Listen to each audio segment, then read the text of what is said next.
ఎన్టీఆర్, ప్రశాంత్ నీల్ ఈ కాంబినేషన్‌లో సినిమా అనగానే అంచనాలు ఆకాశాన్ని అంటాయి.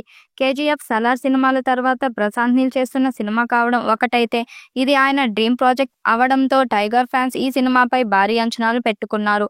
అత్యంత భారీ బడ్జెట్‌పై తెరకెక్కుతున్న ఈ సినిమాను టాలీవుడ్ టాప్ ప్రొడక్షన్ సంస్థ మైత్రి మూవీ మేకర్స్‌తో పాటు ఎన్టీఆర్ ఆర్ట్స్ సంయుక్తంగా నిర్మిస్తున్నాయి. కన్నడ భామ రుక్మిణి వసంత్ హీరోయిన్‌గా నటిస్తుండగా, రవి బస్రూ సంగీతం అందిస్తున్నారు.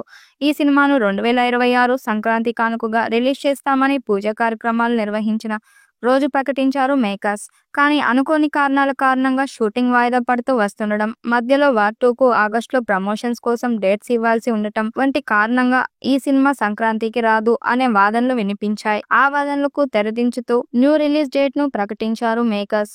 2026 జూన్ 25న ఎన్టీఆర్, నీల్ సినిమాను రిలీజ్ చేస్తామని తెలిపారు. అలాగే యంగ్ టైగర్ పుట్టినరోజు కానుకగా మే 20న ఎన్టీఆర్, నీల్ సినిమా గ్లింప్స్ రిలీజ్ చేయనున్నట్టు ప్రకటించారు మేకర్స్.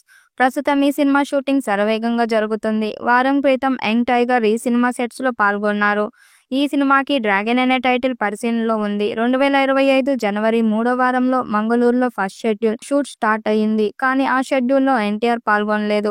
మిగతా నటులతో నీల్ కొన్ని సన్నివేశాలు తెరకెక్కించాడు. ఇక ఏప్రిల్ 22 నుండి ఎన్టీఆర్‌తో భారీ యాక్షన్ సీన్స్ తీస్తున్నాడు. ఈ షెడ్యూల్ మే 15 వరకు సాగుతుందట. ఎన్టీఆర్ కెరీర్‌లో 31వ చిత్రంగా తెరకెక్కుతున్న ఈ భారీ యాక్షన్ ఎంటర్‌టైనర్ ప్రశాంత్ నీల్ తన సిగ్నేచర్ స్టైల్‌లో రూపొందిస్తున్నాడు. ఈ షెడ్యూల్‌లో భారీ యాక్షన్ సీక్వెన్స్‌తో పాటు కీలక సన్నివేశాలను చిత్రీకరించేందుకు ప్రశాంత్ నీల్ సన్నాహాలు చేస్తున్నారు. ఎన్టీఆర్ ఆర్ట్స్, మైత్రి మూవీ మేకర్స్ సంస్థలు నిర్మాణ బాధ్యతలు స్వీకరించాయి. ఈ చిత్రానికి డ్రాగన్ అనే టైటిల్‌ను ఖరారు చేసే ఆలోచనలో చిత్ర యూనిట్ ఉంది. ప్రశాంత్ నీల్ మార్క్‌తో ఈ సినిమా బాక్సాఫీస్ షేక్ చేయడం ఖాయమని అభిమానులు ఆశిస్తున్నారు.